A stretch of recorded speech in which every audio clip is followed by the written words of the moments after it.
ഇന്ത്യയുടെ വാനമ്പാടി എന്നറിയപ്പെടുന്ന ലതാ മങ്കേഷ്കർ ആയിരുന്നു 60കളിൽ ഏറ്റവും കൂടുതൽ പ്രതിഫലം വാങ്ങിയിരുന്ന ഗായിക. ഗാനരചയിതാക്കൾക്കും സംഗീത സംവിധായകർക്കും നൽകുന്ന അതേ ശമ്പളം തനിക്കും നൽകണമെന്ന് അവർ ആവശ്യപ്പെട്ടിരുന്നു. ജനപ്രിയ ഗായകരിൽ പലർക്കും അന്ന് ഉയർന്ന പ്രതിഫലം ലഭിച്ചിരുന്നില്ല. അക്കാലത്തെ ഒരു പാട്ടിന് 300 രൂപയാണ് മുഹമ്മദ് റഫിയും മന്നാടയും വാങ്ങിയിരുന്നത്.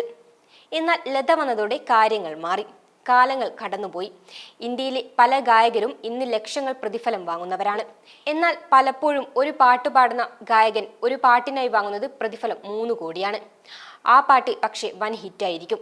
ഇന്ത്യയിലെ നമ്പർ 1 സംഗീത സംവിധായകനും ഓസ്കാർ ജേതാവുമായ AR റഹ്മാനാണിത്.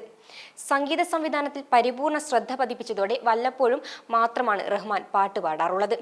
റഹ്മാൻ കഴിഞ്ഞാൽ ഇന്ത്യയിലെ ഏറ്റവും കൂടുതൽ പ്രതിഫലം പറ്റുന്ന ഗായിക ശ്രേയ ഘോഷാണ്. 25 ലക്ഷം രൂപയാണ് ശ്രേയയുടെ പ്രതിഫലം.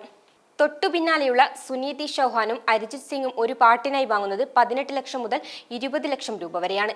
15 മുതൽ 18 ലക്ഷം രൂപ വരെയാണ് സോനു നിഗമിന്റെ പ്രതിഫലം. അടുത്തിടെ റാപ്പർ ബാദ്ഷാ, ഗായകൻ ദിൽജിത്ത് ദോസഞ്ച് എന്നിവരും പ്രതിഫലം കുത്തനെ വർദ്ധിപ്പിച്ചിരുന്നു.